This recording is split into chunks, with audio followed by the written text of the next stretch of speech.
और अब सबसे पहले बात उस खबर की पेशी करते हैं जिसने लोगों के जीवन को अस्त व्यस्त कर दिया है। दरअसल नेपाल से लेकर बंगाल तक इस वक्त बारिश ने तबाही मचा रखी है। मौसम ने मानो जाते जाते एक सरप्राइज अटैक दे दिया है और इसकी वजह से भयंकर मंजर नजर आ रहा है। यही वजह है कि आज कचहरी में सबसे पहले यह खबर पेश कर रहे हैं। इसके अलावा मौसम में गड़बड़ी भी हुई और ये लोगों की जान पर बनाई। लोग बेघर हो रहे हैं, मॉनसून है कि मानने का नाम नहीं ले रहा। आज हम आपको अपनी पहली पेशी बताएंगे कि आखिर क्यों अक्टूबर में भी बारिश और लैंडस्लाइड का दौर जारी है।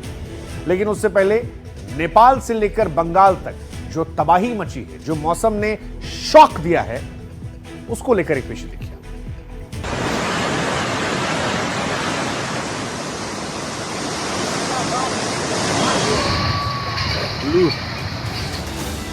नेपाल से बंगाल, कुदरत का प्रलय का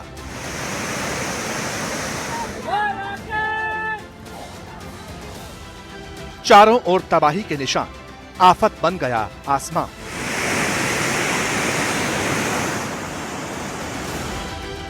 भारी बारिश का दौर, जान पर संकट घनघोर। कहीं पुल टूट गए, कहीं सड़कें बह गई, कहीं इमारतें ढह गई, तो कहीं सैलाब ने अपनों को अपनों से छीन लिया। सबसे पहले तस्वीरें दार्जिलिंग की देखी, जहां लगातार बारिश से मिरिक में सबसे ज्यादा नुकसान हुआ।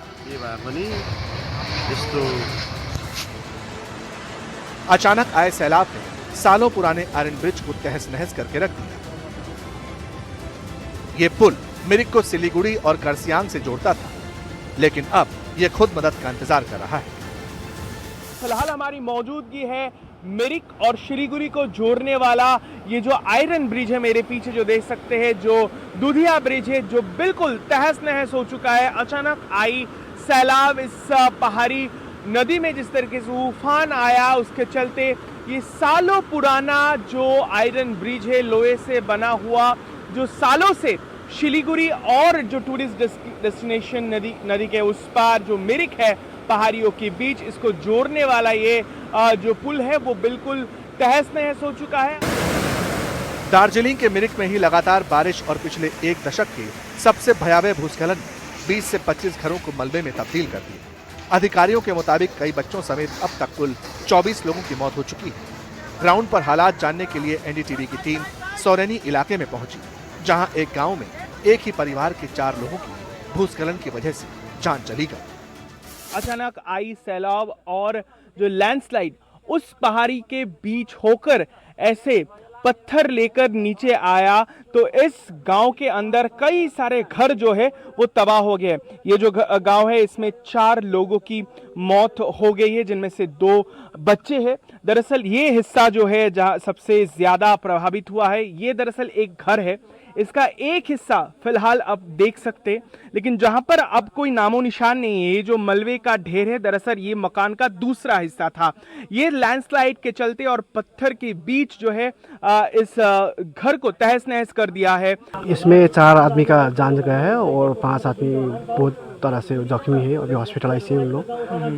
और देखिए घर तो ऐसा हो गया पूरा, और ये नीचे 4-5 घर पूरा डैमेज है। दरअसल ये टूरिस्ट डेस्टिनेशन है, एक सैलानी आते हैं, लेकिन ज़रा नज़र दौड़ाइए तो आपको पता चल जाएगा किस तरीके से ये तहस नहस करती हुई लैंडस्लाइड जो है उसका मंजर निशान अभी भी देखा जा सकता है। चारों तरफ यहाँ पर किसी की घर बस्ती थी, लेकिन एक तरीके से उजाड़ चुका है। ये दार्जिलिंग के दुधिया में भी कुछ इसी तरह की ही तबाही मची। ये वो इलाका है जहां कभी लोग पिकनिक मनाने आया करते थे, लेकिन मूसलाधार बारिश के बाद आए सैलाब ने पूरे इलाके की तस्वीर बदल कर रख दी। बालासन नदी के किनारे कई रिजॉर्ट और करीब 13 से 14 हट हाउस सैलाब में बह गए।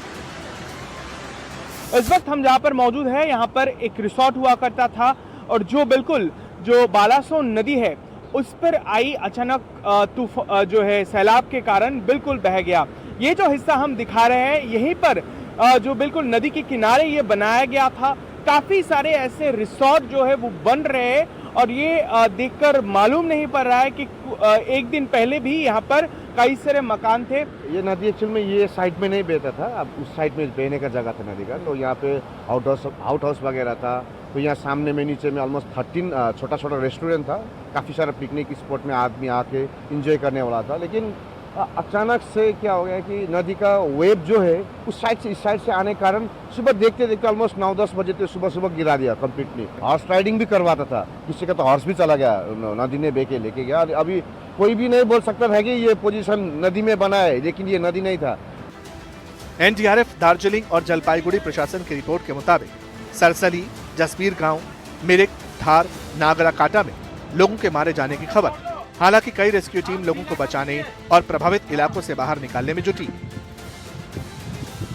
इसी तरह नेपाल में भी कुदरत के कहर की तस्वीरें सामने आई, जहां लोगों की जिंदगी बाढ़ बारिश की वजह से पूरी तरह अस्त व्यस्त हो गई। गांव के गांव बाढ़ में बह गए, भूस्खलन की चपेट में है। डराने वाली बात यह है कि नेपाल में मौसम विभाग ने अगले 3 दिनों तक कई जगहों पर भारी भूस्खलन की चेतावनी जारी कर दी है, जिसे देखते हुए बड़ा रेस्क्यू ऑपरेशन चलाया जा रहा है। लैंडस्लाइड और बाढ़ में फंसे लोगों को सुरक्षित जगहों पर पहुंचाया जा रहा है। रिपोर्ट्स के मुताबिक कम से कम 450 से ज्यादा घर जलमग्न हो गए। 44 लोगों की मौत की बात सामने आ चुकी है। फिलहाल चिकित्सा सेवाओं के लिए हेलीकॉप्टर और लोगों को रेस्क्यू करने के लिए सैनिक तैनात किए गए हैं। लेकिन सवाल है कि आखिर मानसून जाते जाते क्यों इतना कहर बरपा रहा है? जो मानसून सितंबर के मध्य तक रहता था, वो अक्टूबर में अटैक क्यों कर रहा है?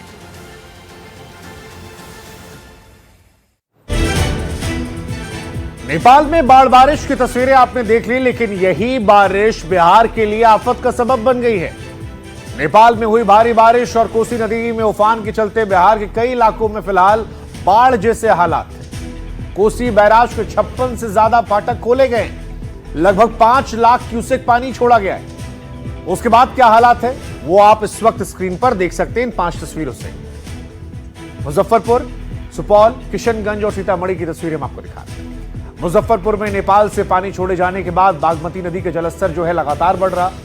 निचले इलाकों में पानी भर गया है और इसकी वजह से लोग अपना घर छोड़कर ऊंची जगहों पलायन कर रहे हैं। सुपौल में भी कोसी ने रौद्र रूप लिया है। जिले के 6 प्रखंड बसंतपुर, निर्मली, सरायगढ़, किशनपुर और मरौना बाढ़ की चपेट में। इन प्रखंडों में सबसे ज्यादा माना जा रहा है कि घरों में बाढ़ का पानी घुसा है। सीतामढ़ी, किशनगंज में भी हालात आउट ऑफ कंट्रोल है। नेपाल की सीमा सटे कई गांव ऐसे हैं जलमग्न हैं। स्थिति भयावह यहां नजर आ रही है। हालांकि इन तस्वीरों के बाद भी सवाल खड़े हो रहे हैं। सवाल ये कि आखिर जब अक्टूबर महीना चल रहा है, मानसून क्यों जाने का नाम नहीं ले रहा? इस पर एक्सपर्ट्स का क्या कहना है? हमें लगता है कि आज पेशी में वो भी आपको सुनना चाहिए। आमतौर पर मानसून की विदाई हो जाती है 5 अक्टूबर तक। मानसून उत्तर प्रदेश के ज्यादातर इलाके, मध्य प्रदेश, राजस्थान और महाराष्ट्र के कुछ इलाकों से विदा हो जाता है। लेकिन इस बार क्या हुआ है कि मानसून की शुरुआत जो विड्रॉल था वो तो जल्दी शुरू हो गया था, लेकिन इसके बाद लगातार बंगाल की खाड़ी में डिप्रेशन और लो प्रेशर एरिया बनते रहे, जो मध्य भारत और उत्तर भारत की तरफ आते रहे, जिसके कारण ये जो बारिश की गतिविधियां देखने को मिली। और अभी भी जो एक वेस्टर्न डिस्टर्बेंस है वो है, और एक साइक्लोनिक सर्कुलेशन है जो पंजाब के ऊपर है। अरब सागर और बंगाल की खाड़ी से नमी वाली हवाएं आ रही हैं, इसीलिए आज दिल्ली एनसीआर में बारिश हुई है और कल भी इस तरह की वेदर एक्टिविटी रहेगी।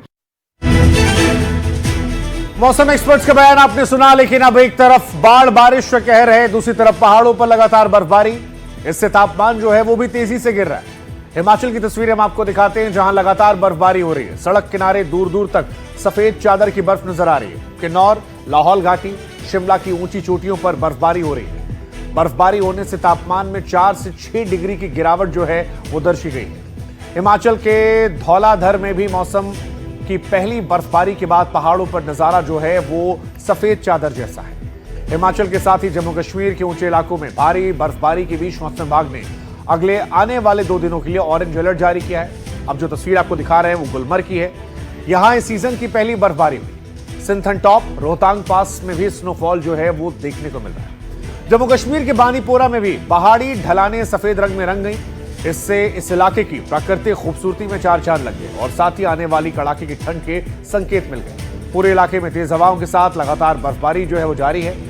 यही हाल उत्तराखंड देवभूमि का भी रहा। उत्तराखंड देवभूमि के केदारनाथ धाम में इस सीजन की पहली बर्फबारी से मंदिर परिसर और आसपास के पूरे क्षेत्र सफेद बर्फ की मोटी चादर से ढक गए। देश विदेश से धाम पहुंचे तीर्थयात्री बर्फबारी का आनंद ले रहे थे, लेकिन फिर भी तस्वीरें जो हैं वो ये बता रही हैं कि इस बार ठंड जो है वो भी ज्यादा पड़ने वाली। मौसम को लेकर एक रिपोर्ट दिखाते हैं। इसके अलावा आपको बता दें कि मौसम जो है वो दिक्कतें लाता है। दिक्कत उन मरीजों को भी हो गई थी जो जयपुर में सवाई मानसिंह अस्पताल के ट्रॉमा सेंटर के आईसीयू वार्ड में एडमिट थे। एक पल तक सब कुछ ठीक था, लेकिन अचानक चिंगारी भड़की, वार्ड में आग लग गई। उसी दौरान वार्ड में 10 से ज्यादा मरीज जो मौजूद थे वो अफरा तफरी में फंस गए। अब जो खबर आई है वो परेशान करने वाली है, क्योंकि 6 मरीज इस हादसे में मारे गए। परिजनों का यह आरोप है कि अस्पताल प्रशासन ने हादसे से निपटने में लापरवाही दिखाई। खुद सीएम भजन लाल शर्मा ने अस्पताल का दौरा किया, कार्रवाई का भरोसा दिया, लेकिन सवाल वही कि जिम्मेदार कौन है। इस मामले में सरकार ने एक्शन लिया है, लेकिन सवाई मानसिंह अस्पताल के सुपरिटेंडेंट डॉक्टर सुशील भाटी, डॉक्टर अनुराग धाकड़ को पद से हटाया भी गया है। एग्जीक्यूटिव इंजीनियर सस्पेंड किया गया है। राजस्थान सरकार ने उस एसके इलेक्ट्रिक नामी कंपनी के खिलाफ एफआईआर भी दर्ज करने की तैयारी की है, जिस पर अस्पताल में फायर सेफ्टी की जिम्मेदारी है। लेकिन फिर भी सवाल बड़ा वही है कि क्या इससे वो लोग वापस आ जाएंगे, और कैसे एक बड़े अस्पताल में 6 लोग लापरवाही की भेंट चढ़ जाते हैं।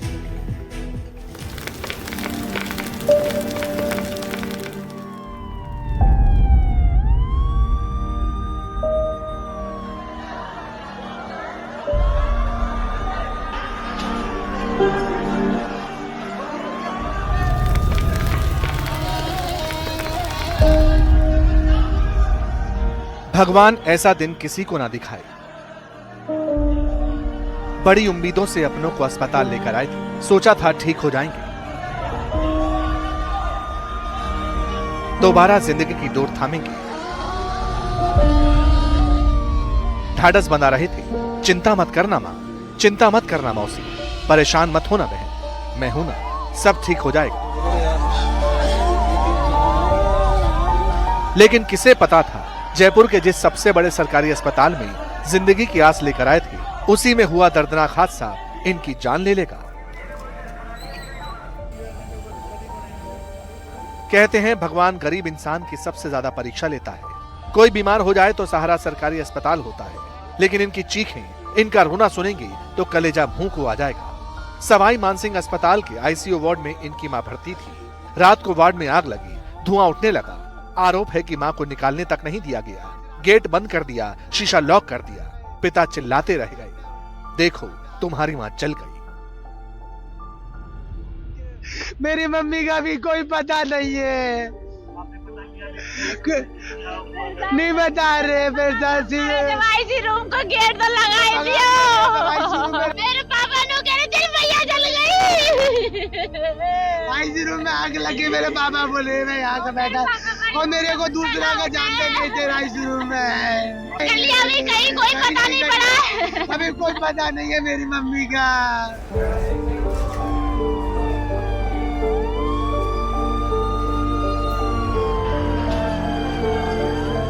शेरू सिंह भी उन बदनसीब में से हैं जिनकी मां अस्पताल के आईसीयू वार्ड में दाखिल थी, लेकिन बकौल परिवार किसी ने कोई मदद नहीं की। मां को बचाने की जिम्मेदारी जिन स्टाफ पर थी, गार्ड्स पर थी, वो अपनी जान बचाकर भाग निकली। मां इंतजार करती रही, तड़प तड़प कर मौत हो गई। हम गए सीधा वार्ड बॉय के पास, उनको बोला कि भाई इनको देखो धुआं निकलने लग रहा है, लेकिन एक बार में किसी ने नहीं सुनी। जो लाइटों की प्लास्टिक थी वो पिघलती हुई नीचे गिर रही थी। हमने खुद अपनी आंखों से देखा था।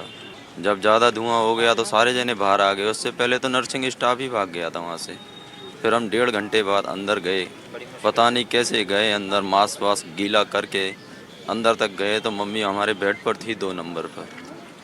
हमने ज़बरदस्ती उस बेड को खींचा, नीचे लाया गया 1 नंबर वार्ड में, तो हमको बाहर निकाला गया कि आप अंदर नहीं आ सकते। हमको कुछ भी नहीं दिखाया कि तुम्हारे मम्मी के साथ क्या हो रहा है क्या नहीं हो रहा। अंदर ट्रीटमेंट चल रहा था, पता ही नहीं है, पहले ही वो ख़त्म हो गई थी अंदर। कोई बोल रहा है मेरी मम्मी ऐसे ऐसे सांसें ले रही थी और धुआं ही धुआं, चारों तरफ आग फैली पड़ी थी। जो अस्पताल सवालों के घेरे में है वो जयपुर का सबसे बड़ा सरकारी अस्पताल है। पीड़ितों का आरोप है कि 1.5 घंटे तक मरीज आईसीयू वार्ड में तड़पते रहे। उन्हें अटेंड करने वाला कोई नहीं था, किसी ने अंदर जाने नहीं दिया। जब गए तब तक देर हो चुकी थी। मां के नाम पर सिर्फ ये तस्वीरें रह गई। अगर वो फायर होता तो हम ही लेके खुद ही कर देते। फायर अलार्म नहीं बजा? नहीं मैम, नहीं, कुछ नहीं। और फायर ब्रिगेड कितने देर में पहुंची? किस तरह से आपने देखा फायर ब्रिगेड ने क्या कुछ किया? मैम वो 1.5-2 घंटे में पहुंची है मैम। आके डायरेक्ट वहाँ लगी है पीछे खिड़की के पास। और हमको भी नहीं जाने दिया। हमने बोला हमारी माँ ना पीछे है, ना आगे है, ना बाहर है, ना सड़क पे है, हमको जाने दो प्लीज़, हमको जाने दो। ये हमारी जेब भी फाड़ दी गई, हाथापाई की गई हमसे कि आप अंदर नहीं जा सकते। अस्पताल के लोग दर्द का इलाज ढूंढने आते हैं। अपनों को इसलिए लाते हैं क्योंकि डॉक्टर में भगवान और अस्पताल में ईश्वर का घर दिखता है। लेकिन नरेंद्र को क्या पता था कि वो अपनी माँ को ऐसे सिस्टम के भरोसे लेकर आया जिससे खुद इलाज की जरूरत, जहाँ हादसा होने पर किसी तरह का कोई सुरक्षा इंतजाम नहीं था। नतीजा, एक और परिवार उजड़ गया, हादसे की भेंट चढ़ गया। सिर्फ चोट लगा था, मैं होश में थी। आज खूब आज छुट्टी कंडे की भी थी, बोल लेते ये रात को हो गए 11:30 बजे थे बीच में, तो आग लग गई इसमें। आज मैं खाना खाने आ गया था, मैं 11:30 बजे, जब मेरे तुरंत बुलाने आए हम तक तो आग लग गई। मैं घुसूँ तो इसमें केवाल लग रहे, कोई नहीं था, आग लग गई थी। मैडम क्या करें बताओ, मम्मी खत्म हो गई, बताओ हमारी कोई सुनवाई नहीं दे रहा, अब तक कोई नहीं है, बताओ क्या करें। यहाँ पे बॉडी मिला है आपको? कोई नहीं मिला, बॉडी कहाँ चोरी है, अब तक शकल भी नहीं देखा मेरी मम्मी का मैंने, अब तक कोई शकल भी नहीं देखा मैंने, बताओ। रमाकांत अपनी मौसी सर्वेश को आगरा से लेकर आए थे, वो भी आईसीयू में दाखिल। अफरा तफरी के आलम में मदद को कोई हाथ आगे नहीं आया। आंखें नर्स और अस्पताल के स्टाफ को तलाशती रहीं। आखिर में खुद आग के बीच से परिजन को उठाया, बेडशीट में लपेटकर नीचे की तरफ लाया, लेकिन शायद तब तक देर हो चुकी थी। वहाँ पे मैडम थी और वो और भी लोग थे कई स्टाफ। मैंने बोला कि रुको 5 मिनट तो रुको, 5 मिनट तो रुको। 5 मिनट रुका, आधे घंटा हो गया, आधे घंटे से ज़्यादा हो गया, कोई सुनवाई नहीं की हमारी। घुटन वहाँ से धुआं से लेके गया था मैं, घुटन हो रही थी, धुआं अंदर चला गया, वो थोड़ी देर घुटती रही बाकी बात। इस बीच अस्पताल के डॉक्टर का बयान भी सामने आया, जो उस वक्त ड्यूटी पर मौजूद थे। उनका कहना है कि आग लगने के फौरन बाद एक्टिव हो गए, गार्ड्स ने मदद की, अस्पताल स्टाफ मौजूद था, उन्होंने ही लोगों को बाहर निकाला। लेकिन परिजनों का इल्जाम है कि अस्पताल में किसी ने मदद नहीं की, स्टाफ भाग निकला, नर्स नदारत थी।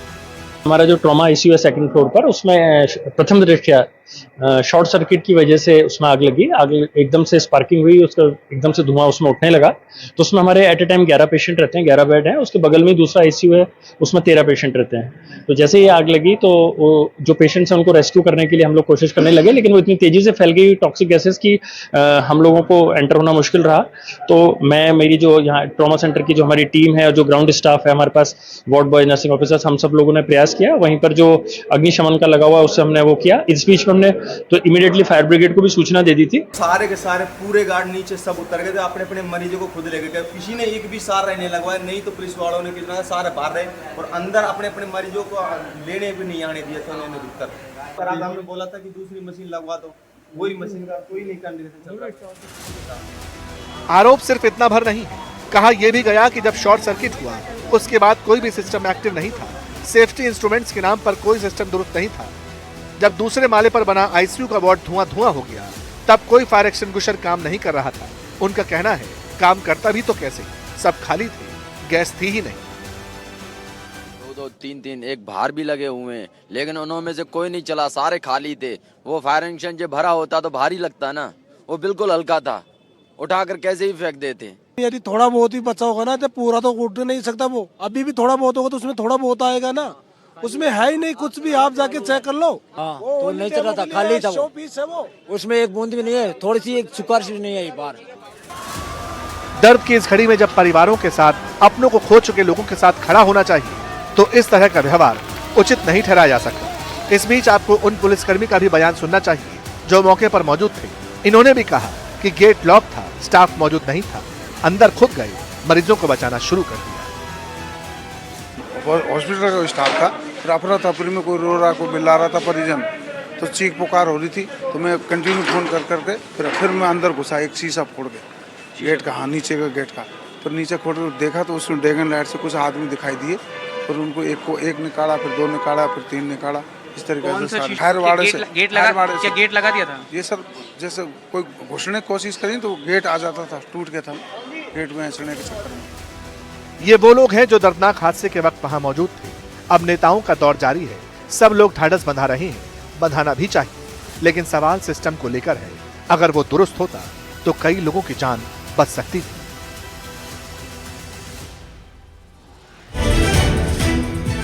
अब इस हादसे को लेकर कई सारे सवाल खड़े हो रहे हैं और इन सवालों को भी समझना जरूरी है। लोगों का यह आरोप है कि आग को बुझाने वाले यंत्र यानी फायर सिस्टम जो है वो ठीक तरीके से काम नहीं कर रहे थे। सवाल यह है कि हादसों के बाद हम क्यों जगते, हादसों के बाद ही जांच क्यों होती है। समय रहते अगर जांच बार बार की जाए तो ऐसे हादसे शायद ना हो। सवाल यह भी कि इस सिस्टम को लेकर प्रशासन या निगम की तरफ से जब एनओसी दिया जाता है जबकि इक्विपमेंट काम नहीं कर रहे तो एनओसी कैसे मिल जाती है, वो कौन लोग हैं जो एनओसी देते हैं। जिस हिस्से में आग लगी वो ट्रॉमा सेंटर नया बना है, लेकिन पहले भी शिकायतें आई कि वहां का फायर फाइटिंग सिस्टम जो है वो कायदे से काम नहीं कर रहा। और अगर शिकायत आई तो उसको लेकर क्या किया गया, क्योंकि 6 जिंदगियां गई हैं साहब, ये बड़ी बात है।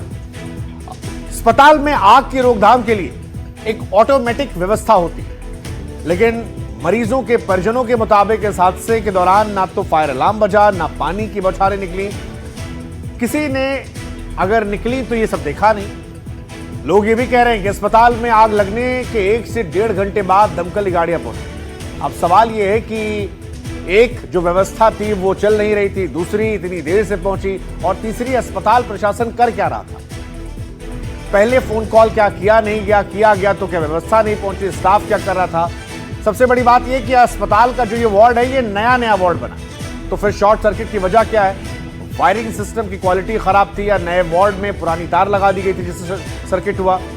अस्पताल में हर साल आग लगने के हालात को लेकर मॉक ड्रिल होनी चाहिए, और सवाल यह है कि क्या सवाई मानसिंह अस्पताल में मॉक ड्रिल नियमित तौर पर हो रही थी। आग लगने की सूरत में अस्पताल के स्टाफ नर्सों पर गंभीर आरोप लगे हैं। सवाल यह भी कि क्या अस्पताल में स्टाफ और दूसरे मेंबर्स में कोऑर्डिनेशन की कमी थी। आखिर कितना स्टाफ हादसे के वक्त मौजूद था, उन्होंने मरीजों को बचाने के लिए बाहर निकालने के लिए किया क्या कुछ। इन तमाम सवालों को जब एनडीटीवी इंडिया ने जोर शोर से उठाया तब एक्शन तो ले लिया गया, अधिकारी हटा दिए गए, नेताओं की सियासत जारी है, लेकिन सवाल अभी बरकरार है कि साहब जो एक्शन बाद में लिया जाता है अगर ये तत्परता दिखाई जाए, पहली बार शिकायत आने पर इसको लेकर कार्रवाई की जाए, तो हर बार जो वो सॉरी कहना पड़ता है, हर बार जो वो हादसों में लोगों को जान गंवाना पड़ता है वो ना गंवाना पड़े। और ये सवाल बड़ा महत्वपूर्ण है क्योंकि ये पहली घटना नहीं है और शायद आखिरी भी नहीं होगी। देखिए पेशी। मेरी मम्मी का भी कोई पता नहीं है।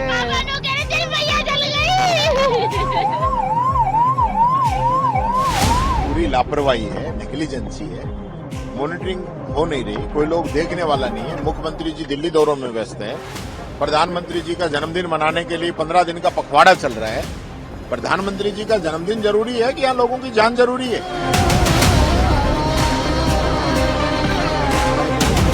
जानकारी जुटाई है, उसकी कार्रवाई भी कर रहे हैं। हमने यही कहा कि पहली प्राथमिकता है कि जो हैं उनके जीवन सुरक्षित रहे, उचित इलाज हो, भविष्य में ऐसी घटना नहीं हो। निश्चित रूप से लापरवाही की वजह से हुई है। हॉस्पिटल के अंदर, आईसीयू के अंदर इस प्रकार के मिसमैनेजमेंट हो रहे हैं और लोगों की जानें जा रही हैं, तो बहुत गंभीर मसला है। और मुझे लग रहा है कि इस पर सिर्फ इसको एक हादसा बता के टालना नहीं चाहिए, इसके तह तक जाना पड़ेगा। कारणों की जांच के लिए कमेटी बनाई है माननीय मुख्यमंत्री जी, और हमारे इस बात की चिंता जाहिर करें, उन्हें परिजनों की चिंता है। हमारी सरकार हर संभव सहायता करेगी। तो न्याय मिले, मर गए उनकी हत्या का है, बॉडी को ढूंढ रहे लोग, ऐसा आज तक कभी नहीं हुआ है। बॉडी को ढूंढना पड़े तो कहो भाई कि आप निश्चिंत रहो, हम खुद लगे हुए, हम चिंतित हैं। एक टीम भी गठित हुई है जो इस पूरे हादसे का इन्वेस्टिगेट करेगी। और इसके पीछे क्या कारण रहे उन पे पूरा अच्छी तरह से इसकी तहकीकात होगी।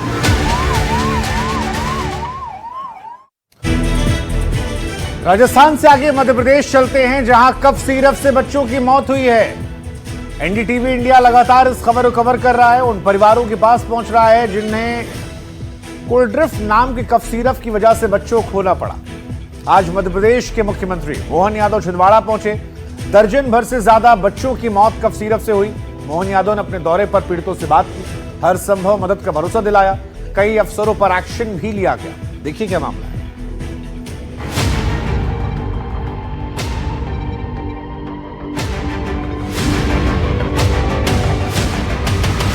यकीन नहीं होता कि एक कफ सिरप की वजह से कई परिवारों के छोटे छोटे बच्चे अब इस दुनिया में नहीं रहे। ये माता पिता तो इस उम्मीद में दवा पिला रहे थे कि बच्चे को खांसी जुकाम ही तो है, दवा पिलाने से ठीक हो जाएगा, हंसने खेलने लगेगा।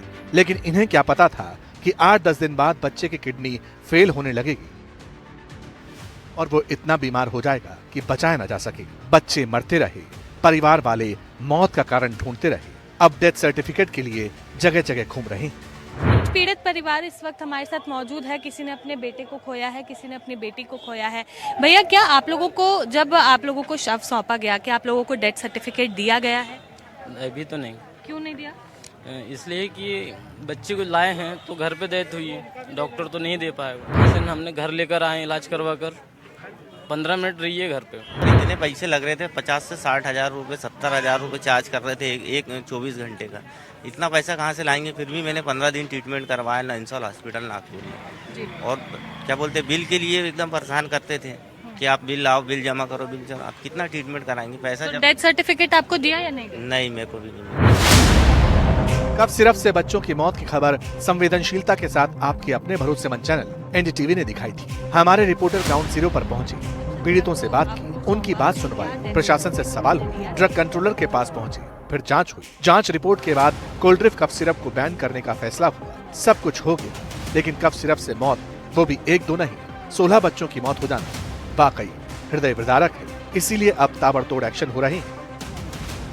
मध्य प्रदेश सरकार ने राज्य के ड्रग कंट्रोलर दिनेश मौर्य को पद से हटा दिया। छिंदवाड़ा और जबलपुर के ड्रग इंस्पेक्टर गौरव शर्मा, शरद जैन को सस्पेंड कर दिया गया। खाद्य औषधि विभाग के अफसर शोभित कोस्टा को भी सस्पेंड कर दिया गया।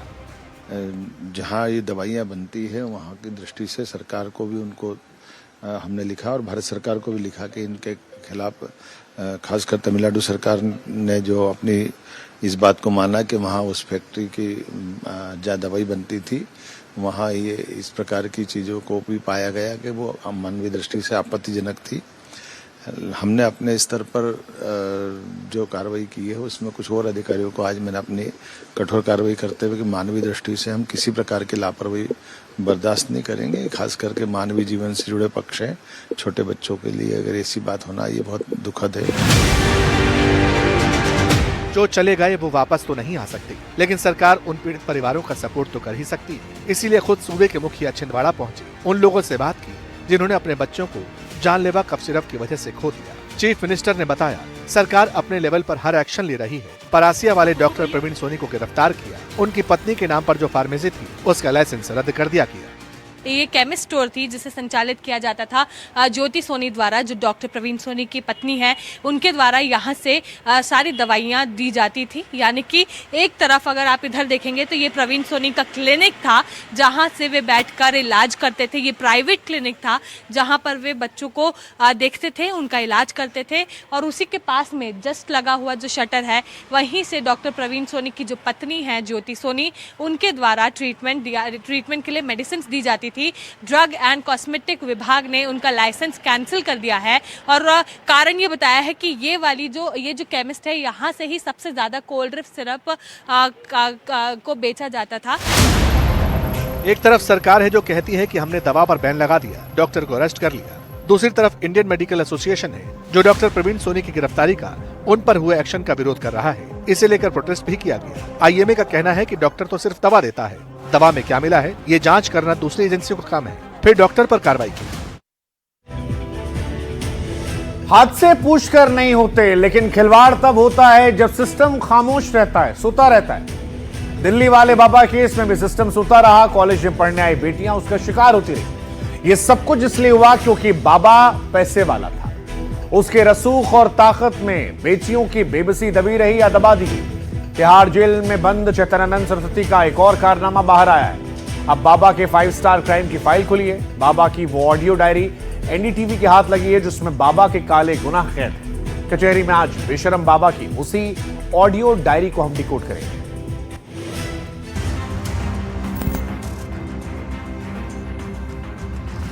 वो एक आवाज जिसमें कैद है डर्टी बाबा के राज। आज बाबा की बेशर्मी का वो हर राज एक आवाज खोलेगी जो अब तक अनसुनी है। डर्टी बाबा की 5 स्टार वाली फाइल में क्या मिला?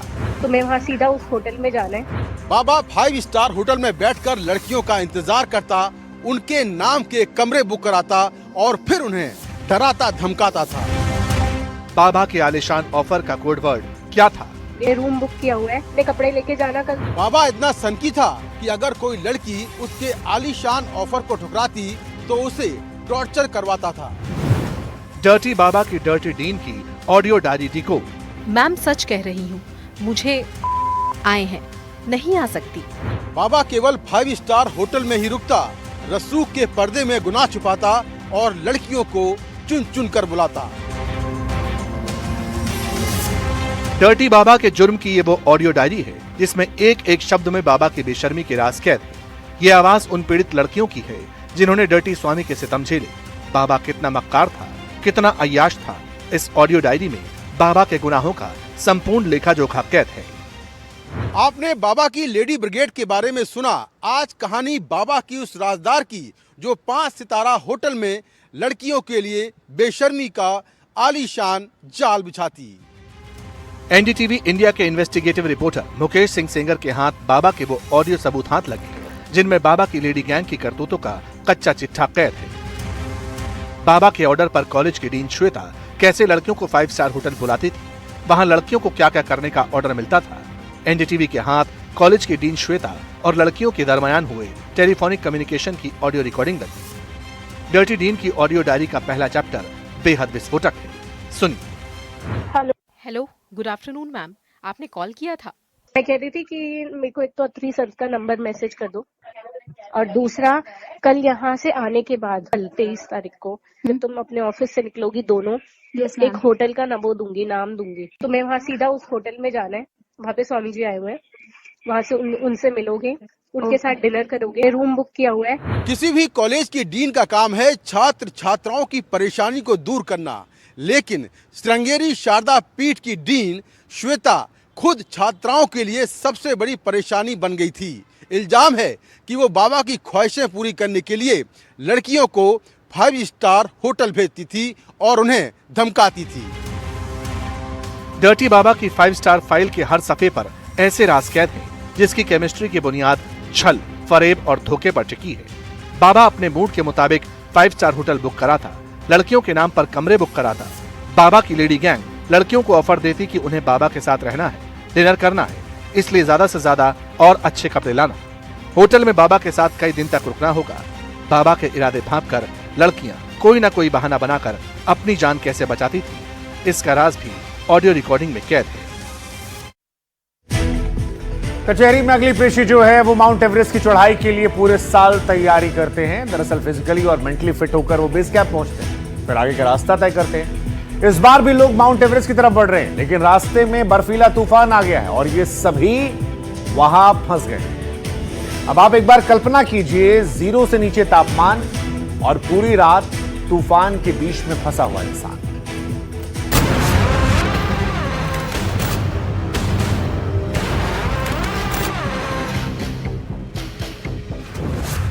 माउंट एवरेस्ट पर सफेद आफत का साया।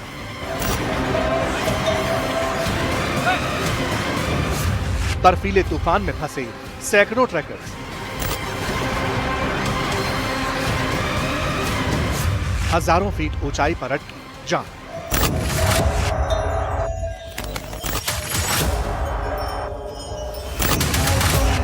दुनिया की सबसे ऊंची चोटी माउंट एवरेस्ट पर लगभग 1000 जिंदगियां बर्फीले तूफान में फंस गईं। वैसे तो ये समय एवरेस्ट ट्रैकिंग के लिए सबसे मुफीद माना जाता है, लेकिन बेमौसम आए तूफान ने न केवल ट्रैकिंग एक्टिविटी को बाधित किया, बल्कि बड़े पैमाने पर लोगों को बचाने के लिए इमरजेंसी रेस्क्यू ऑपरेशन भी शुरू करना पड़ा। रिपोर्ट के मुताबिक अब तक 350 लोगों को रेस्क्यू कर कुदांग शहर की छोटी बस्ती में सुरक्षित पहुंचाया जा चुका है, जबकि 200 से अधिक ट्रैकर से संपर्क साधा जा चुका है। दरअसल इस दौरान चीन में 8 दिन का राष्ट्रीय अवकाश होता है।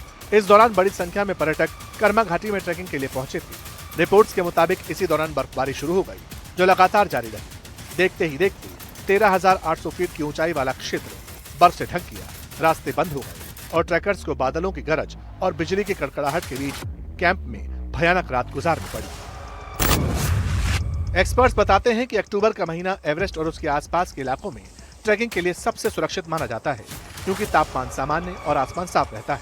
लेकिन अचानक से बदले मौसम ने लोगों की जिंदगी पर सवाल खड़ा कर दिया। स्थानीय अधिकारियों के मुताबिक भारी बर्फबारी के चलते ट्रैकिंग एक्टिविटी को फिलहाल बंद कर दिया गया है। आगे बढ़ते हैं और नवी मुंबई में नए भारत के सपनों को पंख लगाते हैं। दरअसल नई मुंबई में इंटरनेशनल एयरपोर्ट बनकर तैयार है। 8 अक्टूबर को इस एयरपोर्ट का उद्घाटन होगा। अडानी ग्रुप के चेयरमैन गौतम अडानी ने नवी मुंबई एयरपोर्ट को उसे बनाने वाले लोगों को समर्पित किया। नवी मुंबई एयरपोर्ट क्यों और कितना खास है, इस रिपोर्ट में दिखाते हैं।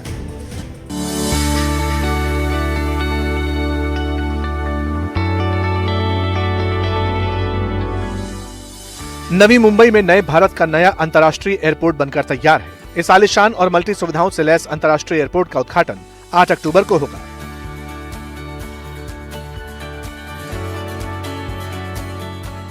नवी मुंबई में बुलंद भारत के सपनों को जिन मेहनतकश लोगों ने साकार किया, जिन हाथों ने अंतर्राष्ट्रीय एयरपोर्ट को आकार दिया, अदानी ग्रुप के चेयरमैन गौतम अडानी ने इस एयरपोर्ट को बनाने वाले लोगों को समर्पित किया।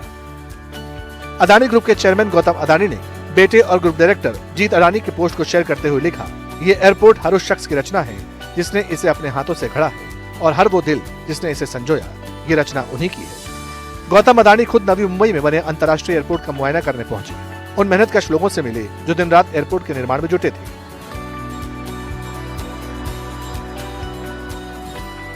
गौतम अडानी ने नवी मुंबई इंटरनेशनल एयरपोर्ट के अनुभव को लिविंग वंडर की धड़कन बताया। उन्होंने सोशल मीडिया पोस्ट में लिखा, मैंने यहाँ एक लिविंग वंडर की धड़कन महसूस की है। ये एक ऐसा स्मारक है जिसे हजारों हाथों और दिलों ने मिलकर तैयार किया है। अडानी ग्रुप के चेयरमैन ने कहा, जब लाखों उड़ानें यहाँ से आसमान में उड़ेंगी और अरबों लोग इन हॉल से होकर गुजरेंगे तो इन लोगों की भावनाओं की गूंज हर उड़ान और हर कदम पर सुनाई देगी। मैं इन सब के प्रति हार्दिक आभार व्यक्त करता हूँ।